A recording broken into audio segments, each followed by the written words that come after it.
Assalamualaikum warahmatullahi wabarakatuh. Salam sejahtera buat Sobat Lean Whitening dimanapun berada. Oke, kita lanjutkan saja ceritanya. Jangan lupa untuk bantu Mimin tekan tombol like terlebih dahulu. Gas. Bab 1866 sampai bab 1870. Setelah Xiao Changkun dilukai oleh anak buah Gao Junwei, dia langsung dibawa ke rumah sakit rakyat Jinling dengan ambulans. Dan si Tianqi juga diundang oleh Ye Chen untuk datang langsung ke rumah sakit rakyat Jinling dan memberi Xiao Changkun setengah pil penyebar darah dan penyelamat jantung. Oleh karena itu, semua rekam medis mulai dari cedera hingga pemulihan Xiao Changkun disimpan dalam sistem rekam medis besar rumah sakit rakyat Jinling. Beberapa tahun terakhir ini, dengan berkembangnya komputer dan internet, hampir semua rumah sakit mulai menggunakan rekam medis elektronik. Rekam medis ini tidak hanya dapat menyimpan seluruh informasi pasien, hasil setiap pemeriksaan, rekam medis yang diisi oleh dokter, dan sertifikat diagnosis, namun yang lebih penting, juga dapat menyimpan semua data pencitraan medis pasien sehingga dokter dapat memeriksanya kapan saja. Namun, meskipun sistem rekam medis yang besar ini nyaman, namun juga meninggalkan bahaya besar yang tersembunyi, yaitu keamanan informasi tidak dapat dijamin sepenuhnya. Untuk keluarga kuat seperti keluarga Fei, mereka selalu memiliki berbagai tim khusus di bawah komandonya, termasuk tim hacker. Oleh karena itu, Chen Yingshan segera meminta orang-orang untuk menaklukkan sistem rekam medis besar di banyak rumah sakit umum di Jinling dalam semalam, dan kemudian, di bawah instruksi Fei Kexin, menggunakan metode eliminasi untuk menemukan petunjuk yang tersedia. Pertama, Fei Kexin meminta peretas untuk mengekstrak informasi dari semua pasien yang didiagnosis menderita paraplegia tinggi. Belakangan, Fei Kexin meminta peretas untuk menyaring kasus pasien lumpuh tingkat tinggi ini untuk melihat apakah ada catatan pemulihan dan pemulangan. Segera, salinan hasilnya dikirimkan ke Fei Kexin. Dalam beberapa tahun terakhir, total 1.300 pasien telah didiagnosis menderita paraplegia tinggi di Jinling. Di antara mereka, lebih dari selusin telah pulih dan dipulangkan. Namun, apa yang disebut pemulihan sebagian besar disebabkan oleh fakta bahwa tulang belakang pasien tidak rusak. Oleh karena itu, setelah pengobatan dan pemulihan yang sistematis, pasien ini secara bertahap dapat berdiri dan berjalan perlahan, namun tidak dapat dianggap sembuh total. Hanya ada satu orang yang benar-benar sembuh dan keluar dari rumah sakit. Orang tersebut adalah ayah mertua Ye Chen, Xiao Changkun. Fei Kexin melihat catatan rawat inap Xiao Changkun dan berkata dengan kaget, pria bernama Xiao Changkun ini dirawat di rumah sakit musim panas lalu karena kecelakaan mobil.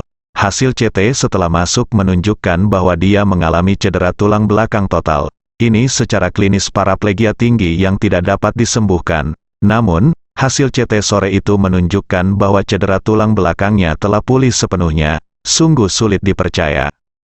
Chen Yingshan melangkah maju untuk melihatnya dan berseru, "Nona." Ketika Xiao Changkun dirawat di rumah sakit, dia dan si Tianqi datang ke Jinling untuk membuka Jishi Hall. Waktunya sangat dekat, perbedaannya paling lama hanya setengah bulan, orang ini pasti sudah disembuhkan oleh si Tianqi. Fei Kexin mengangguk ringan dan berkata, dalam satu hari, sumsum tulang belakang dapat disembuhkan sepenuhnya. Cederanya tidak dapat dijelaskan dengan keterampilan medis. Tampaknya si Tianqi ini memang sangat kuat. Spekulasi saya sebelumnya mungkin salah. Setelah itu, dia segera berkata kepada Chen Yingshan, "Sanshan, tidak peduli apa yang terjadi besok. Anda harus memberi saya akun si Tianqi. Apapun yang terjadi, saya akan ke Jishi Hall untuk menemuinya." Keesokan paginya, Chen Yingshan membeli rekening Jishitang dari seorang pasien seharga 50.000 yuan. Si Tianqi semakin tua dan hanya dapat menemui beberapa pasien setiap hari, jadi nomor teleponnya selalu sangat populer.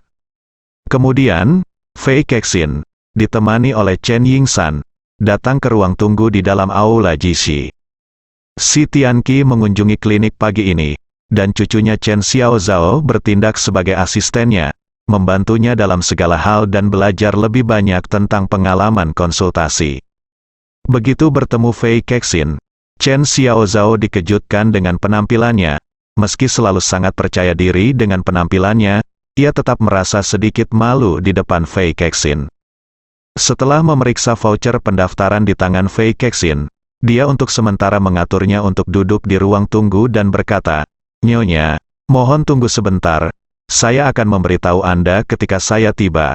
Fei Kexin dia mengangguk dan berkata dengan sopan, "Terima kasih kamu atas kerja kerasmu, seharusnya begitu." Fei Kexin menunggu di ruang tunggu selama sekitar 1 jam. Setelah Si Tianqi melihat 3 pasien pertama, Chen Xiaozhao datang dan berkata, "Nyonya, silakan ikut dengan saya." Fei Kexin buru-buru berdiri, dan bersama dengan Chen Yingsan, masuk ke klinik Si Tianqi. Si Tianqi memandang mereka berdua dan bertanya, "Saya ingin tahu siapa di antara kalian berdua yang ingin ke dokter." Fei Kexin buru-buru berkata, "Halo, Dokter Si, saya datang ke sini hari ini bukan untuk menemui Anda, tetapi untuk melihat kamu. Saya di sini untuk berkonsultasi dengan Anda atas nama kerabat di rumah." Si Tianqi mengangguk dan bertanya padanya, "Ada apa dengan kerabat Anda?" Fei Kexin menghela nafas, "Dokter ajaib Si, kerabat saya mengalami kecelakaan beberapa waktu lalu. Dokter mendiagnosisnya sebagai paraplegia tinggi. Kami bertanya-tanya dan mengetahui bahwa Anda telah menyembuhkan pasien paraplegia tinggi tahun lalu. Jadi saya melakukan perjalanan khusus dari Yanjing untuk meminta bantuan Anda, paraplegia tinggi, Si." Tianqi setelah mendengar ini, dia menggelengkan kepalanya tanpa daya dan menghela nafas. "Sejak pembukaan aula GCC, orang-orang datang kepada saya untuk pengobatan paraplegia tingkat tinggi hampir setiap hari. Seperti Anda, mereka semua mendengar tentang kasus ini tahun lalu, jadi mereka menemukanku." Berbicara tentang ini, Si Tianqi berkata dengan sangat serius, "Tetapi saya harus mengatakan yang sebenarnya.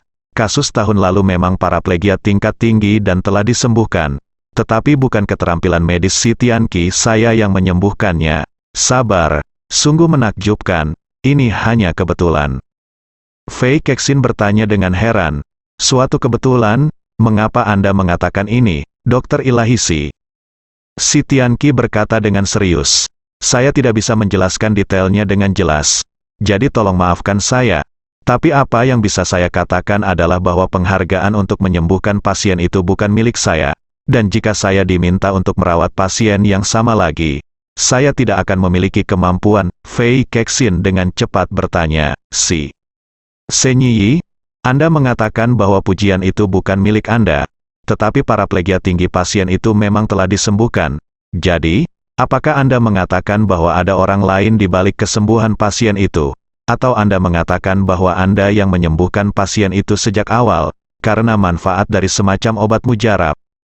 Si Tianqi menatap Fei Kexin dengan heran, dan berseru dalam hatinya, "Saya tidak menyangka gadis ini dapat memahami poin-poin penting dalam sekejap mata. Dan dia menangkap 2 poin sekaligus." Xiao Changkun pulih begitu baik. Memang ada orang lain di balik kejadian ini, dan orang itu adalah Tuan Ye. Terlebih lagi, kesembuhan Xiao Changkun memang karena suatu jenis obat ajaib, dan obat itu adalah obat ajaib yang disempurnakan oleh Tuan Ye. Namun, Si Tianqi juga tahu betul bahwa dia tidak bisa mengungkapkan lebih banyak tentang masalah ini. Jadi dia berkata kepada Fei Kexin, "Nak, tidak nyaman bagi Si untuk menjelaskan lebih lanjut tentang masalah ini. Jika ada kesempatan, mungkin kerabatmu juga bisa disembuhkan. Tetapi apakah ada kesempatan seperti itu? Saya tidak peduli. Semuanya tergantung pada keberuntungan." Fei Kexin dengan cepat memohon, "Dokter ajaib Si, kerabat saya ini memang sangat penting bagi saya. Saya mohon, beri saya beberapa petunjuk lebih lanjut." Si Tianqi menggelengkan kepalanya dan berkata dengan serius, "Maaf, Nak, Si hanya bisa mengatakan sebanyak ini, maafkan aku." Setelah itu, dia berkata kepada Chen Xiaozhao, "Xiaozhao, kembalikan biaya konsultasi untuk gadis ini." Chen Xiaozhao segera mengangguk dan berkata, "Oke, kakek." Fei Kexin melihat bahwa Si Tianqi tidak mungkin meminta petunjuk penting lagi. Jadi dia buru-buru berkata, "Terima kasih, Dokter Si, saya akan kembali jika Anda memikirkan cara lain. Anda tidak perlu mengembalikan biaya konsultasi." Setelah itu, dia membungkuk sedikit kepada Si Tianqi dan berkata, "Dokter ajaib Si, saya akan pergi dulu. Setelah Fei Kexin membawa Chen Yingsan keluar dari Jishitang, mereka langsung masuk ke mobil pengasuh di pinggir jalan. Begitu pintu mobil tertutup, Fei Kexin langsung berkata dengan tegas, "Sepertinya kemampuan Xiao Changkun untuk menyembuhkan bukan karena si Tianqi. Si Tianqi hanyalah alat yang didorong keluar untuk menutupi. Jadi masih ada misteri di balik masalah ini, orang-orang." Chen Yingsan tidak bisa menahan diri untuk tidak bertanya, "Nona, apakah itu benar-benar Tuan Ye? Kecuali si Tianqi, saya khawatir dia adalah satu-satunya tersangka." Fei Kexin mengangguk dan berkata dengan penuh semangat, "Titik terobosan saat ini. Seharusnya Xiao Changkun, dia terluka dan dirawat di rumah sakit. Pria misterius itu bahkan memindahkan si Tianqi untuk menutupi. Saya pikir dia pasti sangat dekat dengannya." Chen Yingsan juga berkata dengan penuh semangat, "Kami mencari banyak dan akhirnya terkunci pada yang spesifik. Target, lalu aku akan mencari seseorang untuk memeriksa informasi tentang Xiao Changkun."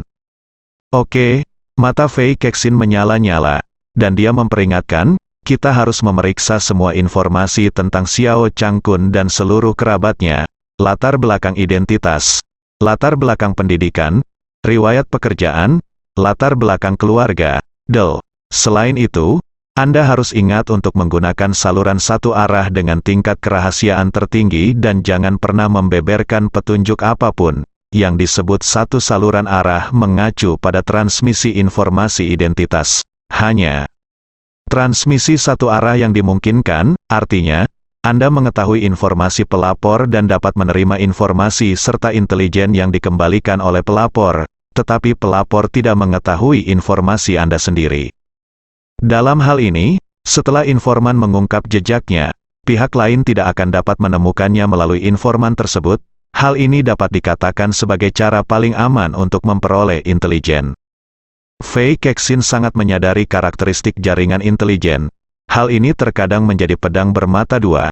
Jika dia dapat menanyakan informasi pihak lain di jaringan intelijen, pihak lain mungkin akan memasang alarm peringatan dini di jaringan intelijen. Begitu seseorang menanyakan informasinya, Anda dapat segera menerima umpan balik yang relevan. Dalam hal ini, Anda awalnya berada dalam kegelapan dan pihak lain berada di tempat terbuka. Tetapi hanya karena Anda menggunakan jaringan intelijen untuk memeriksa informasi pihak lain, motif dan identitas Anda langsung terungkap ke pihak lain. Oleh karena itu, dia harus memastikan keamanan mutlak. Saat ini, Ye Chen tidak mengetahui bahwa untuk pertama kalinya, ada seorang wanita yang menyisir lapisan petunjuk di Jinling dan mengupasnya kembali lapis demi lapis. Akhirnya memfokuskan petunjuk tersebut pada ayah mertuanya. Selain itu, kekuatan dan kemampuan keluarga Fei lebih dari satu tingkat lebih baik daripada keluarga Ye. Oleh karena itu, penyelidikan Fei Kexin tidak memicu kekhawatiran keluarga Ye. Ketika Chen Yingsan meletakkan semua informasi tentang Xiao Changkun dan semua informasi tentang kerabat di sekitarnya di depan Fei Kexin adalah orang pertama yang mengambil diagram keluarga Xiao Changkun. Dalam diagram konteks ini, dari lelaki tua dari keluarga Xiao, hingga wanita tua, dan kemudian kedua keluarga Xiao Changkun dan Xiao Changqian, semuanya tercantum dengan sangat jelas. Bagaimanapun juga, keluarga Xiao bukanlah keluarga terkenal, apalagi keluarga yang terlibat dalam rahasia, sehingga informasi mereka dapat dengan mudah ditemukan. Fei Kexin mengamati nama-nama itu satu persatu. Ketika dia melihat putri Xiao Changkun, Xiao Churan, dia langsung melihat 4 kata yang tertulis di sebelah Xiao Churan, pasangan Ye Chen. Melihat nama Ye Chen, mata Fei Kexin langsung dipenuhi kegembiraan. Sejak dia datang ke Jinling, dia sangat peka terhadap kata kamu. Dan ketika dia melihat menantu Xiao Changkun bernama Ye Chen, dia segera berkata dengan sangat yakin, "Itu dia, pasti dia." Setelah mengatakan itu, dia segera mengangkat kepalanya dan bertanya kepada Chen Yingsan. "Ye Chen ini apakah informasinya sudah diambil?" "Sudah diambil," Chen Yingsan berkata dengan tergesa-gesa, "ada di tumpukan informasi spesifik di belakang." "Oke." Fei Kexin segera mengeluarkan informasi Ye Chen, membukanya, dan langsung saya melihat foto KTP Ye Chen. Dia segera mengepalkan tinjunya dan berkata dengan penuh semangat, itu memang dia.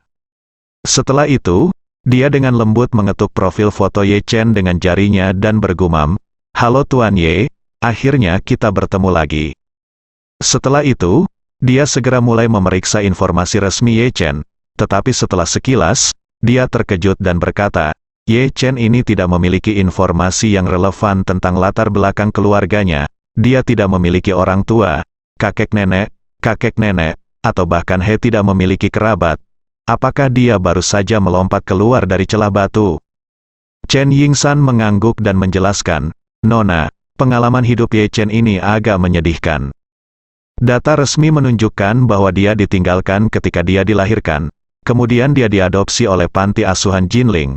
Pada saat itu, pengurusan pencatatan rumah tangga relatif kacau, sehingga dia tinggal di panti asuhan sebagai perumah tangga kulit hitam sampai dia berumur 8 tahun. Setelah dia berumur 8 tahun, panti asuhan tersebut melamar pencatatan rumah tangga kolektif untuk sekelompok anak yatim, dan dia dianggap memiliki pencatatan rumah tangga, Hukou. Inilah kecemerlangan Tang Sihai. Ye Chen sebenarnya masuk panti asuhan ketika dia berusia 8 tahun, dan pendaftaran rumah tangganya bukan dari Jinling. Untuk menjaga Ye Chen benar-benar aman, dia harus memberi Ye Chen identitas baru, identitas lokal di Jinling, dan itu harus menjadi identitas yang tahan pengawasan dan tidak akan ditemukan di masa depan. Itu sebabnya dia memalsukan latar belakang Ye Chen dan membuat informasi resminya menunjukkan bahwa dia ditinggalkan oleh orang tuanya setelah lahir dan tidak dapat menemukan orang tua kandungnya. Dia tinggal di lembaga kesejahteraan sampai dia berusia 8 tahun sebelum mendaftarkan rumah tangganya sendiri melalui lembaga kesejahteraan, institusi. Dengan cara ini, pada dasarnya dapat dianggap mulus. Pasalnya, banyak bayi terlantar yang tidak dapat menemukan orang tuanya pada akhirnya akan memiliki pencatatan rumah tangga sendiri. Operasi semacam ini bisa dikatakan sebagai operasi rutin. Ketika Fei Kexin melihat ini, dia tidak memiliki keraguan, tetapi tidak bisa menahan diri untuk tidak berseru, bagaimana pengalaman hidup Ye Chen ini bisa begitu menyedihkan, dan saya pikir dia putus sekolah dan hanya belajar di perguruan tinggi untuk 1 kali, tahun sebelum menikah, buku, dan tidak ada ijazah. Iya, Chen Yingsan juga menghela nafas, kelihatannya cukup menyedihkan, dan setelah dia menikah, pencatatan rumah tangganya dipindahkan dari pencatatan rumah tangga kolektif di lembaga kesejahteraan, ke pendaftaran rumah tangga keluarga Xiao Changkun. Jika tebakanku benar, dia seharusnya menjadi menantu keluarga Xiao. Menantu masuk, meskipun Fei Kexin telah tinggal di Amerika Serikat sejak dia masih kecil. Dia dilahirkan dan dibesarkan dalam keluarga Tionghoa, dan memiliki banyak ciri khas Tionghoa. Adat istiadatnya masih sangat familiar. Dia tidak bisa menahan cemberutnya dan bergumam, Tuan Ye ini sebenarnya adalah menantu dari rumah ke rumah. Jika dia benar-benar mampu, mengapa dia menjadi menantu dari rumah ke rumah? Terlebih lagi, kekuatan keluarga Xiao nampaknya sangat-sangat rata-rata. Dalam kesannya, status menantu rumahan bisa dikatakan sebagai label level terendah dalam masyarakat Tiongkok. Hanya mereka yang keluarganya berada dalam keadaan yang sangat sulit, atau yang kekuatan dan status keluarga mereka jauh berbeda dengan anak perempuan mereka, yang akan menyerahkan martabat mereka dan menjadi menantu dari rumah ke rumah. Lagi pula, selama Anda menjadi menantu dari rumah ke rumah, itu berarti menyerahkan wajah laki-laki, dan bahkan melepaskan keluarga asal Anda. Selain itu, banyak keluarga Tionghoa yang diketahui Fei Kexin merekrut menantu perempuan mereka karena mereka tidak memiliki anak laki-laki atau ingin menjadi lebih sejahtera. Meskipun menantu laki-laki ini berpakaian bagus dan cukup makan, mereka tidak kompeten dalam hal ini. Di depan istri dan anggota keluarga kandungnya, hampir tanpa martabat, sering dimarahi dan dihina dengan berbagai cara. Bahkan anak yang dilahirkan pun harus menyandang nama keluarga perempuan tersebut. Karena kesan ini, Fei Kexin sangat terkejut. Dia benar-benar tidak mengerti, jika Ye Chen ini benar-benar kuat, mengapa dia ingin menikah dengan keluarga kelas bawah dan menjadi menantu dari rumah ke rumah, hukum.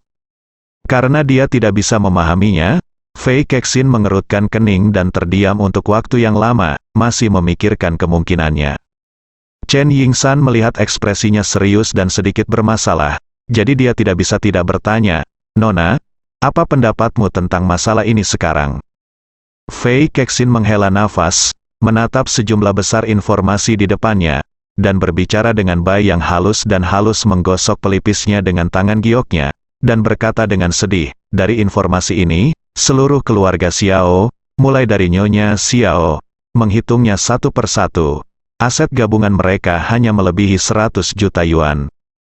Tetapi jika Ye Chen ini benar-benar klien dari pil peremajaan yang saya cari, maka dia hanyalah sebuah pil, mungkin bernilai puluhan miliar dolar, kalau begitu, kekuatan Ye Chen bahkan lebih kuat daripada keluarga Xiao ratusan atau ribuan kali lebih kuat, jadi bagaimana dia bisa menjadi menantu keluarga Xiao?"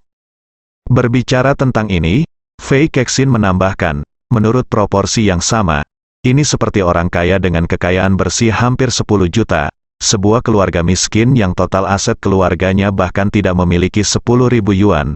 Lalu saya ingin tahu, apakah dia akan menikah dengan keluarga tersebut atau membantu orang miskin?"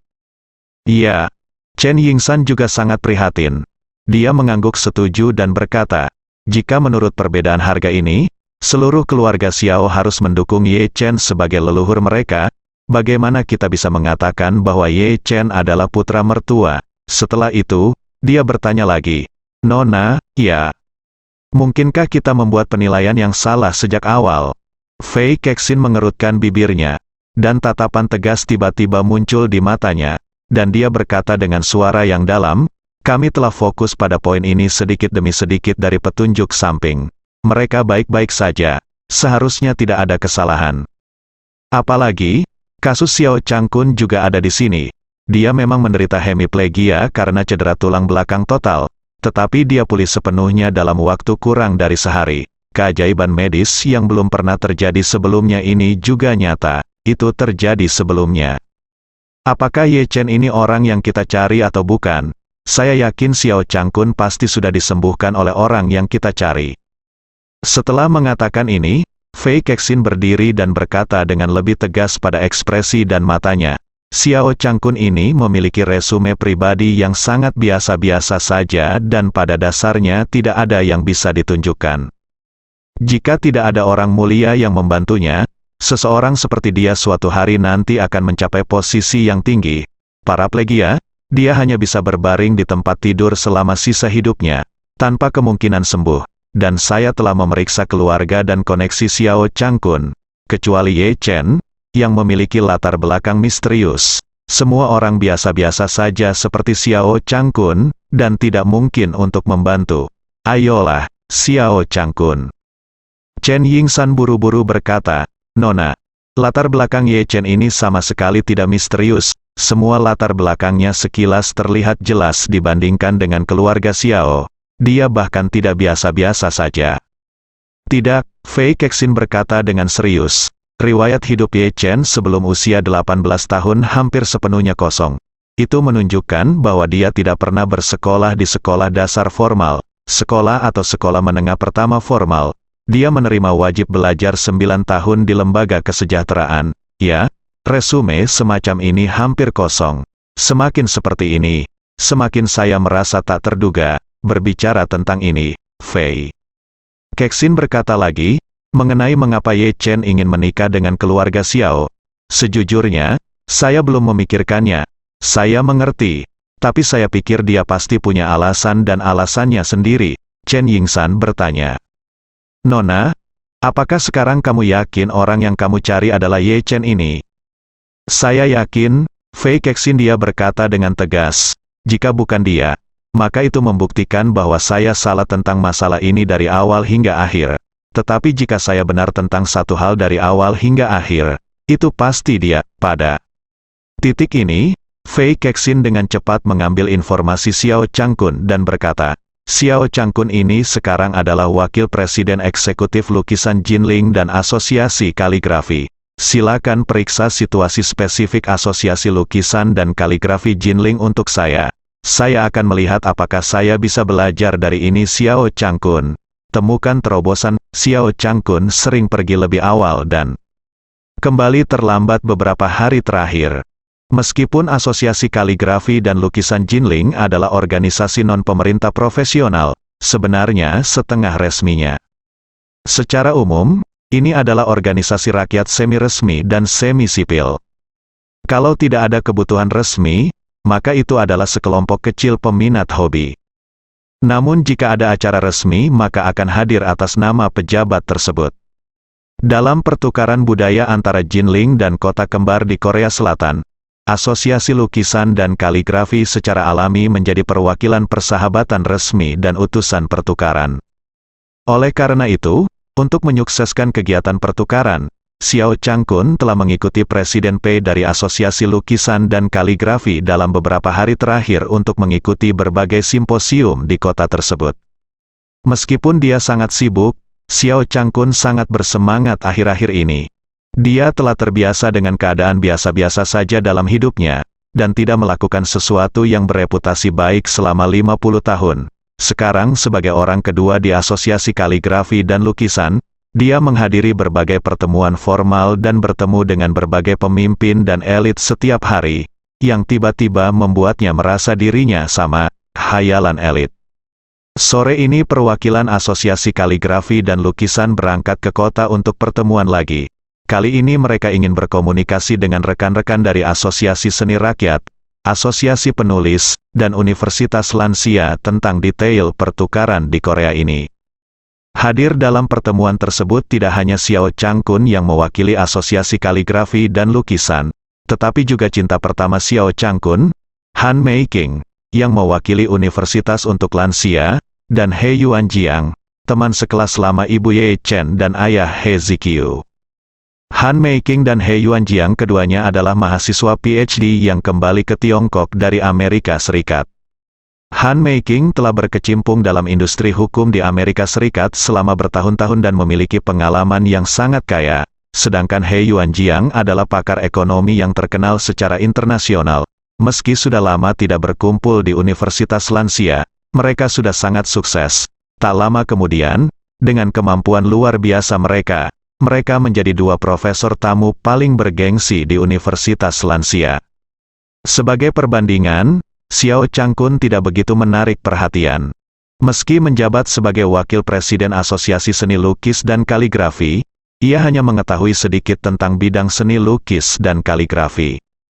Jika Anda memberinya kuas, dia tidak akan bisa menulis atau menggambar dengan baik, dia akan berada pada level amatir. Saat pertama kali bergabung dengan Asosiasi Kaligrafi dan Lukisan sebagai anggota biasa, ia memiliki kualifikasi yang tinggi. Kini ia dapat menduduki posisi kedua sebagai wakil presiden eksekutif, semua karena dukungan Presiden Pei selama ini. Presiden Pei sangat mementingkan Xiao Changkun sejak dia melihat kerendahan hati dan rasa hormat Hongwu terhadap Xiao Changkun saat itu di Tianxiang Mansion. Sekarang di beberapa acara publik besar, dia akan berinisiatif membawa Xiao Changkun melihat dunia. Namun Xiao Changkun sebenarnya tidak memiliki materi yang nyata. Jika ia memang ingin mengutarakan pendapatnya di bidang kaligrafi dan seni lukis, para profesional akan tahu bahwa ia adalah seorang yang suka mencoba-coba. Untuk mencegahnya menunjukkan rasa takut dan membuat orang menertawakan kemurahan hatinya, Presiden Pei akan selalu memintanya untuk lebih banyak mendengarkan dan lebih sedikit berbicara ketika dia mengajaknya keluar untuk berpartisipasi dalam kegiatan, agar tidak membuat terlalu banyak kesalahan dengan berbicara terlalu banyak. Xiao Changkun secara alami mengetahui bahwa levelnya tidak terlalu bagus, jadi pada dasarnya dia tidak mengungkapkan pendapatnya pada kesempatan seperti itu. Namun, pada pertemuan pertukaran ini, baik Han Meiking dan He Yuanjiang bersinar. Untuk menunjukkan peningkatan diri yang aktif dari para senior Jinling di Universitas untuk Lansia pada acara pertukaran di Korea Selatan, keduanya bekerja sama untuk membuat satu set perangkat kursus yang sangat profesional. Perangkat kursus tersebut dikerjakan dengan sangat baik, dan dua di antaranya sangat luar biasa. Resume yang luar biasa membuat kagum semua orang yang hadir. Sebagian besar universitas untuk lansia di Tiongkok sebenarnya adalah pusat hiburan bagi para lansia. Pensiunan lansia dapat pergi ke sana untuk belajar kaligrafi, melukis, menari atau bahkan tai chi, atau mereka dapat melakukan kegiatan rekreasi bersama, Ini pada dasarnya adalah keseluruhan isinya universitas untuk orang lanjut usia. Namun, baik Han Meiking maupun He Yuanjiang merasa bahwa karena ini adalah universitas untuk lansia, mereka masih harus memilah beberapa kursus pengajaran yang mendalam. Jadi mereka berdua menginvestasikan banyak energi di universitas untuk lansia dan mengorganisir sebuah kelompok siswa dengan tingkat budaya yang relatif tinggi. Para lansia telah menorehkan prestasi gemilang dalam beberapa mata pelajaran. Xiao Changkun, yang menganggukkan kepalanya berulang kali selama pertemuan, merasa sedikit jijik. Di satu sisi, dia merasa rendah diri karena kesenjangan besar antara levelnya dan Han Meiking dan He Yuanjiang. Di sisi lain, dia juga merasa bahwa Han Meiking dan He Yuanjiang bekerja sama terlalu erat dan sempurna, yang membuatnya merasa sedikit khawatir, membalikkan stoples kecemburuan. Saat pertemuan berakhir, seseorang menyarankan agar semua orang makan malam bersama di malam hari. Xiao Changkun juga ingin memanfaatkan makanan tersebut untuk lebih banyak berhubungan dengan Han Meiking. Tanpa diduga, Han Meiking berkata, "Profesor He dan saya akan melakukannya tidak menghadiri makan malam. Kami akan kembali lagi nanti. Saya akan kembali ke Universitas Lansia, dan akan ada sesi berbagi pengalaman pembelajaran internal malam ini." Presiden Pei tidak bisa tidak memuji. Profesor Han sangat bertanggung jawab. Kami bahkan mengadakan sesi berbagi di malam hari. Dibandingkan dengan universitas senior Anda, Asosiasi Kaligrafi dan Lukisan kami benar-benar tidak giat, Han Meiking berkata dengan rendah hati. Presiden Pei, jangan katakan itu. Universitas Lansia dan Asosiasi Lukisan dan Kaligrafi memiliki sifat yang berbeda. Asosiasi Lukisan dan Kaligrafi adalah kelompok profesional yang terdiri dari para profesional. Sama seperti tentara reguler, kita semua adalah pensiunan dan orang-orang menganggur siapa yang tidak tahu harus berbuat apa. Jadi kami hanya bisa belajar lebih banyak, dan ketika kami menjadi profesional, kami bisa menjadi seperti Anda. Xiao Changkun juga sedikit kesal. Jika Han Meiking tidak pergi makan malam, maka dia tidak tertarik makan dengan orang-orang besar ini. Jadi dia berkata, "Meiking, bagaimana kalau aku mengantarmu ke universitas untuk lansia? Itu tepat dalam perjalanan dari sini ke rumahku." Han Meiking tersenyum sedikit dan berkata dengan sopan, "Tidak, Changkun, aku datang ke sini bersama Profesor He hari ini. Profesor He sedang mengemudi, kita kembali saja bersama." Oh, Xiao Changkun merasa semakin kecewa, dan untuk beberapa saat dia tidak tahu caranya untuk melanjutkan topik. Pada saat ini, ponsel Presiden Pei berdering. Dia keluar untuk menjawab panggilan tersebut, dan segera bergegas dengan gembira. Dia dengan bersemangat berkata kepada Xiao Changkun, "Changkun, ayo pergi kembali ke asosiasi, sesuatu yang hebat akan datang." Melihat Presiden Pei begitu bersemangat, meskipun Xiao Changkun penasaran, dia tetap bertanya dengan lesu, "Presiden Pei, apa yang terjadi? Membuatmu begitu bahagia?" Presiden Pei berkata dengan penuh semangat, "Sekretaris asosiasi menelepon, datang ke sini dan katakan itu di sana adalah seorang Tionghoa perantauan yang dititipi oleh sesepuh keluarga, ingin menyumbangkan 8 karya kaligrafi Zheng Fan Fu kepada Asosiasi Kaligrafi dan Lukisan kami." "Zheng Fan?" Xiao Changkun bertanya dengan ekspresi bingung di wajahnya. Pria ini sangat terkenal. Setelah mendengar ini, Presiden Pei tidak bisa langsung tertawa atau menangis, dan berkata, "Changkun, sudah lama saya katakan bahwa Anda sekarang adalah wakil presiden Asosiasi Kaligrafi dan Lukisan. Tidak masalah kalau kamu tidak punya bakat di bidang kaligrafi dan melukis, tapi kamu harus." Berkata itu, dia dengan cepat menjelaskan, "Zheng Yu adalah salah satu ahli kaligrafi paling terkenal dalam sejarah Jinling. Dia dikenal sebagai ahli kaligrafi resmi pertama di dinasti Qing. Meskipun di antara begitu banyak ahli kaligrafi terkemuka dalam sejarah, Zheng Yu He bukanlah itu terkenal, tapi dia adalah ahli kaligrafi lokal kami di Jinling, dan dia sangat penting bagi Asosiasi Kaligrafi dan Lukisan Jinling kami." Xiao Changkun tersenyum canggung dan berkata, Oh, aku ingat, kamu baru saja aku mengatakannya dengan tergesa-gesa, aku tidak langsung memahaminya." Xiao Changkun mengatakan ini, tapi nyatanya dia tidak tahu banyak tentang Zheng Yu sama sekali. Presiden Pei tidak membantahnya, dan berkata dengan semangat, ini bukanlah hal yang paling penting. Yang terpenting adalah orang Tionghoa perantauan juga mengatakan bahwa mereka ingin mempromosikan akumulasi sejarah lokal kita di bidang kaligrafi dan lukisan. Di Jinling, jadi dia ingin membantu kami menyelenggarakan pameran kaligrafi dan lukisan sejarah Jinling berskala besar, keluarkan semua karya seniman Jinling terkenal di bidang kaligrafi dan lukisan sepanjang dinasti Jinling dan atur pameran yang bagus. Dan dia juga berjanji akan membantu kami menemukan beberapa karya seniman terkenal Jinling dalam sejarah.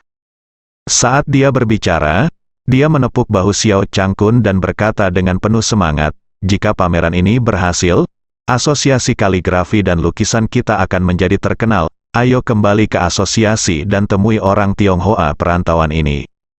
Xiao Changkun tidak terlalu tertarik dengan masalah ini karena suasana hatinya sedang buruk. Bahasa Cina perantauan dan pameran tidak ada artinya baginya. Dia hanya ingin menghabiskan waktu bersama Han Meikingnya secepat mungkin agar dia bisa berhenti memikirkan pria lain.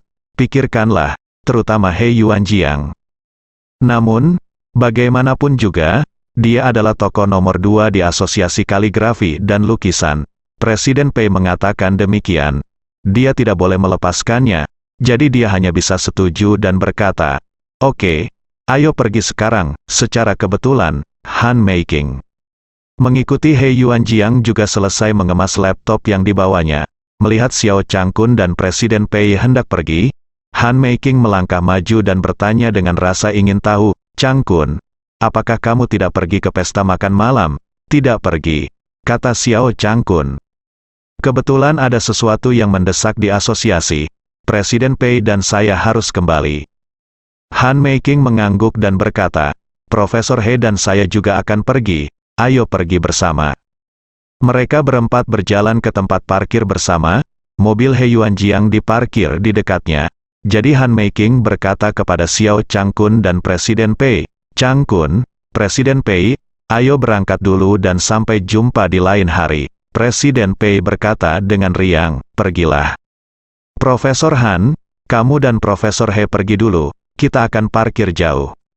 Oke. Han Meiking tersenyum sedikit, dan Profesor He di samping juga menyapa mereka berdua, lalu masuk ke mobil, memulai mobil dan kiri. Melihat keduanya pergi, Presiden Pei hanya bisa menghela nafas. Changkun, apakah menurutmu Profesor Han dan Profesor He adalah pasangan yang cocok? Xiao Changkun membuka matanya lebar-lebar dan berkata, bagaimana mereka begitu cocok? Bagaimana pria bernama He bisa layak untuk Meiking?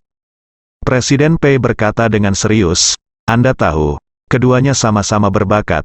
Meskipun keduanya hampir berusia 50 tahun, mereka terlihat seperti berusia 40-an.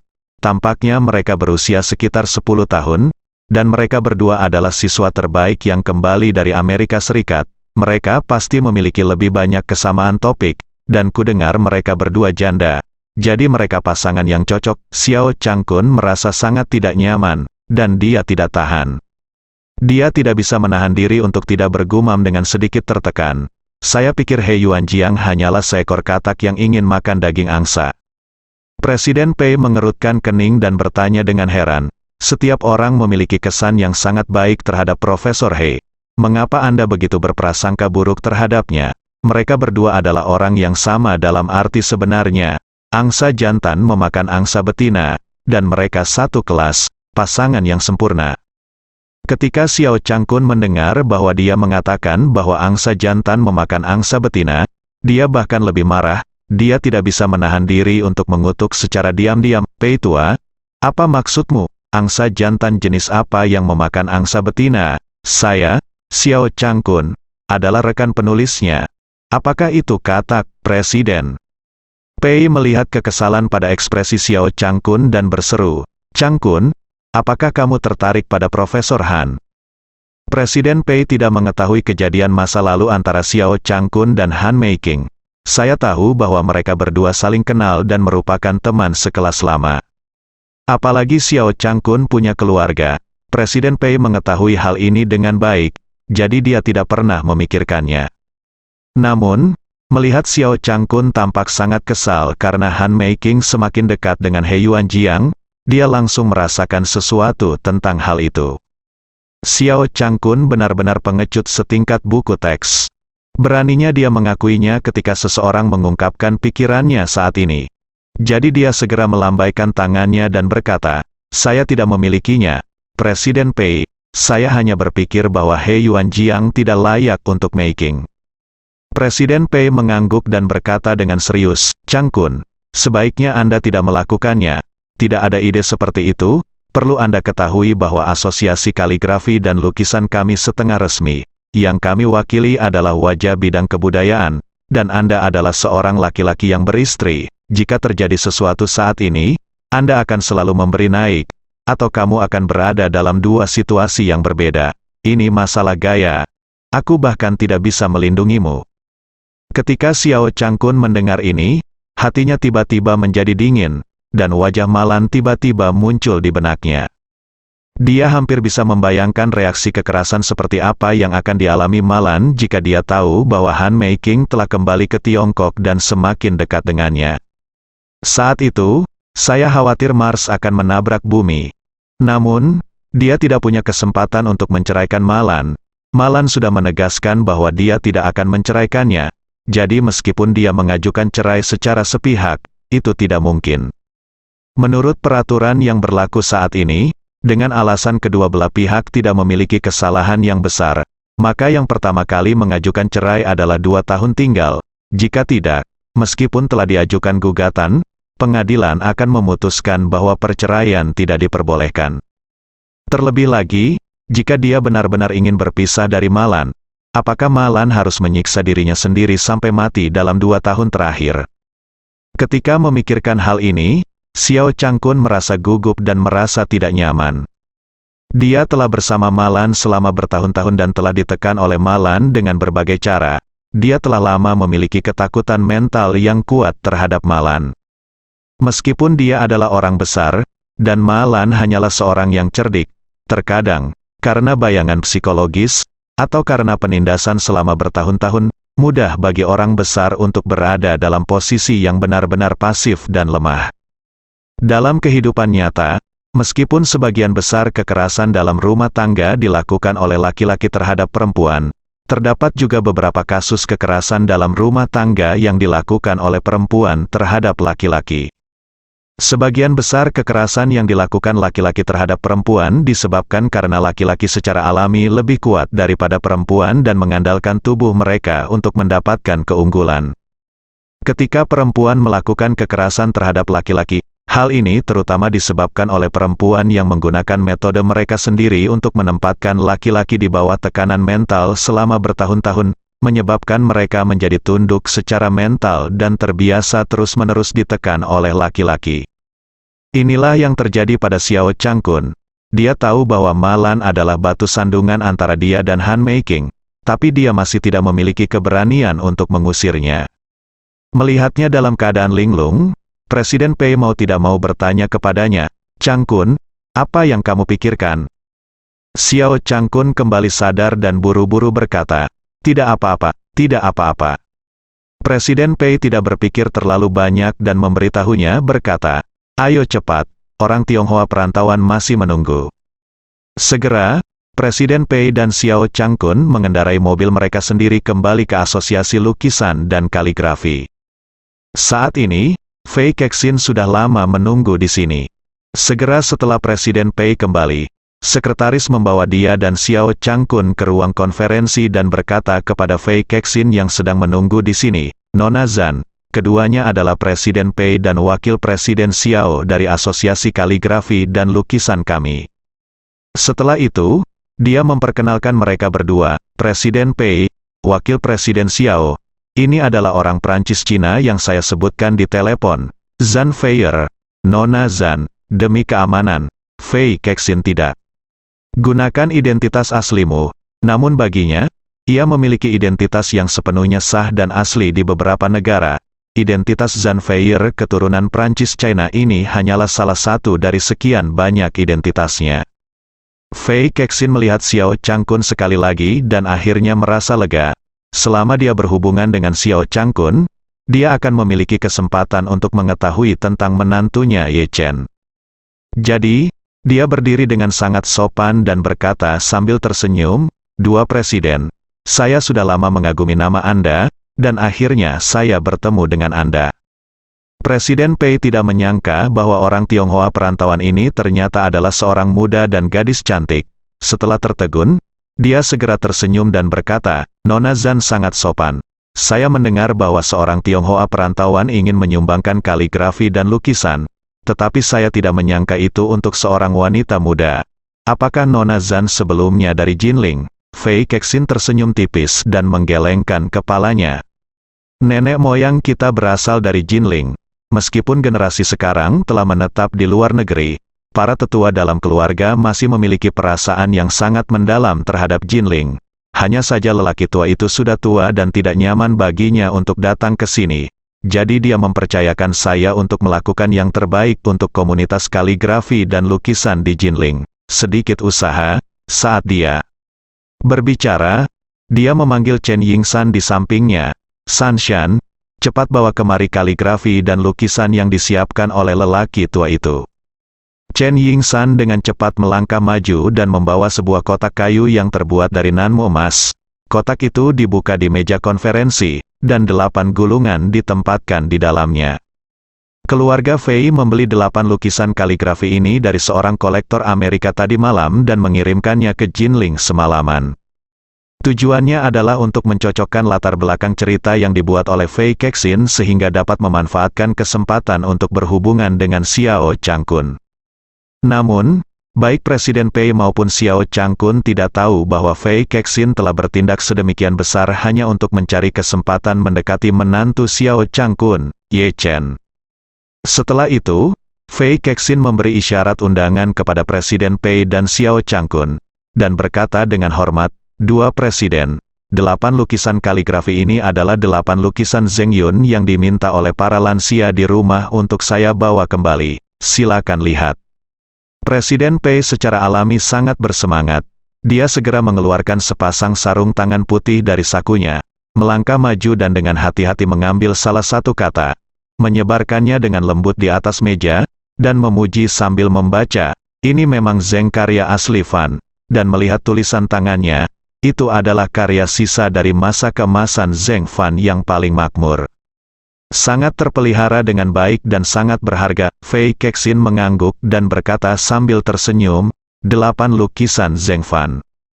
Ini karya tersebut adalah seri yang dibuat khusus oleh Zheng Yu. Dia menulis 8 artikel dengan 8 karakter untuk memuji 4 musim dan adat istiadat Jinling sepanjang tahun. Selain itu, ke-8 karakter tersebut dilestarikan dengan sempurna, yang memang sangat langka. Pei Hui, sutradara, berkata dengan penuh semangat, 8 karakter ini juga disebut Jinling Eight Tans. Mereka sangat penting bagi sejarah lokal dan adat istiadat Jinling. Saya telah mendengar 8 karakter ini ketika saya pertama kali mengenal kaligrafi. Tapi saya hanya mendengar bahwa mereka mengalir ke luar negeri sebelumnya. Tetapi saya tidak menyangka bahwa saya akan cukup beruntung melihat mereka di Jinling hari ini. Setelah itu, dia berkata kepada Xiao Changkun, "Changkun, datang dan lihat, ini bisa dikatakan sebagai kaligrafi lokal kami di Jinling." Dia adalah orang paling terkenal di keluarganya, dan 8 karakter ini paling mewakili budaya dan sejarah Jinling. Lihatlah guratan yang kuat, dan kehalusannya bulat dan penuh dengan pesona. Sungguh luar biasa, Xiao Changkun. Bagaimana saya bisa memahami kaligrafinya? Saya hanya tahu bahwa benda ini memang terlihat biasa saja, tetapi masih terlalu dini untuk mengatakan bahwa saya dapat memahami esensinya. Oleh karena itu, dia hanya bisa memuji dengan sia-sia. Ini benar-benar kaligrafi yang bagus, sekilas ini adalah karya semua orang. Sungguh luar biasa, kata-kata Xiao Changkun membuat Fei Kexin sangat yakin bahwa lelaki tua ini adalah importir paralel yang besar. Namun, dia tetap bersorak dengan sangat serius. "Wakil Presiden Xiao benar. Ini memang pekerjaan semua orang, meskipun tidak sebaik ahli kaligrafi papan atas seperti Wang Shizi. Ini jelas merupakan salah satu yang terbaik dalam hal tanah dan air, dari Jinling." Xiao Changkun mendatangi Presiden Pei saat ini dan bertanya dengan santai, "Presiden, berapa harga 8 kaligrafi ini?" Presiden Pei berkata dengan serius, Dibandingkan dengan banyak nama terkenal, kaligrafi Zheng Yun itu tidak mahal, tapi masuk dalam beberapa tahun terakhir, harga lelang karya-karya unggulan telah mencapai lebih dari 1 juta, dan seperti yang Anda ketahui dalam industri koleksi, semakin lengkap setnya, semakin mahal harganya, dan semakin banyak jumlah satu setnya, semakin mahal pula harganya. Jadi jika 8 lukisan kaligrafi ini benar-benar dilelang, harganya masih puluhan juta. Xiao Changkun diam-diam tertegun, dan mau tidak mau melihat ke arah Fei Kexin, berpikir, keluarga gadis ini pasti menjadi sangat kaya. Kalau tidak, bagaimana bisa puluhan juta? Apakah Anda baru saja menyumbangkan barang-barang yang Anda katakan akan Anda sumbangkan? Presiden Pei telah membuka dan membaca ke-8 lukisan satu persatu. Semakin banyak dia membaca, semakin dia merasa senang. Dia tidak bisa tidak bertanya kepada Fei Kexin, Ms. Zhan, 8 lukisan ini, apakah Anda benar-benar ingin menyumbangkannya ke Asosiasi Lukisan dan Kaligrafi Jinling? Fei Kexin berkata tanpa ragu-ragu, tentu saja. Jika Presiden Pei punya tidak keberatan, saya dapat menandatangani surat sumbangan kapan saja dan mengkonfirmasi sumbangan tersebut secara tertulis. Pei Presiden sangat bersemangat dan berkata dengan suara gemetar, "Oh, terima kasih banyak, Nona Zhan." Kembalinya Jinling Eitans ke Jinling pasti menjadi peristiwa yang sangat sensasional bagi seluruh komunitas kaligrafi dan lukisan Jinling. Atas nama Asosiasi Kaligrafi dan Lukisan Jinling, dan Jinling semua ahli kaligrafi, pelukis, pecinta kaligrafi dan lukisan, terima kasih atas sumbangan kemurahan hati Anda. Fei Kexin berkata sambil tersenyum, Presiden Pei serius. 8 lukisan kaligrafi ini adalah harapan tulus dari para lansia di keluarga. Saya hanya meneruskannya kepada Anda. Pei Hui berkata. Chang bertanya dengan penuh rasa terima kasih. Ms. Zhan, apa yang kamu sebut orang tua di keluargamu?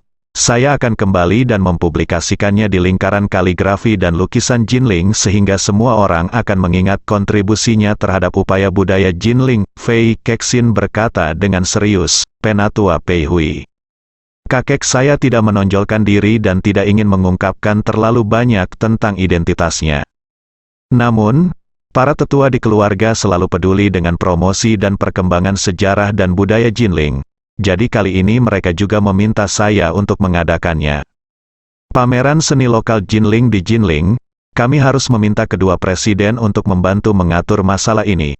Adapun dana untuk acara tersebut, akan disponsori sepenuhnya oleh keluarga kami.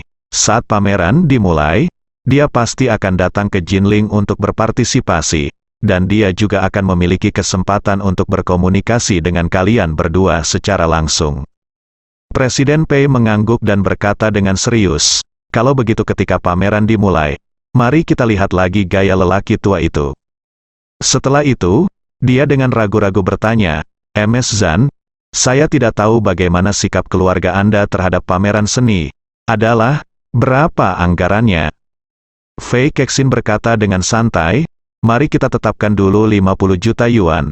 Jika tidak cukup, kita bisa menambahkan lagi. Presiden Pei merasa pusing ketika mendengar angka 50 juta yuan.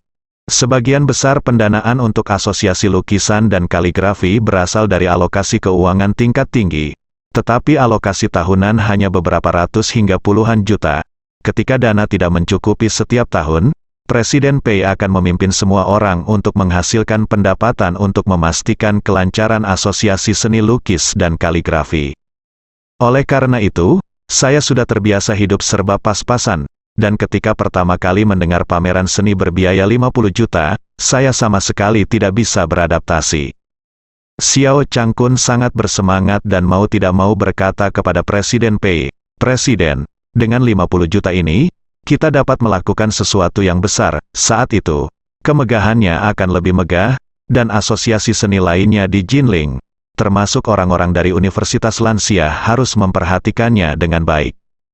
Fei Ke melihat bahwa waktunya telah tiba dan berkata dengan tergesa-gesa, Dua presiden, bagaimana kalau saya mentraktir kalian berdua makan malam santai malam ini dan mari kita bicara tentang pameran seni sambil makan, Presiden. Pei secara alami sangat bersemangat dan setuju. Xiao Changkun melihat He Yuanjiang mencuri perhatian pada pertemuan pertukaran hari ini. dan dia merasa sedikit marah. Ketika dia mendengar bahwa ada peluang untuk melakukan sesuatu yang besar, dia secara alami sangat bersemangat, jadi dia tidak segan-segan melakukannya, dengan ragu-ragu menyetujui ajakan Fei Kexin. Namun, tak satu pun dari kedua lelaki tua ini, yang jika digabungkan berusia lebih dari 100 tahun, dapat melihat bahwa gadis muda berusia awal 20-an di depan mereka hanyalah seorang pemabuk yang tidak peduli dengan minuman keras, bersambung.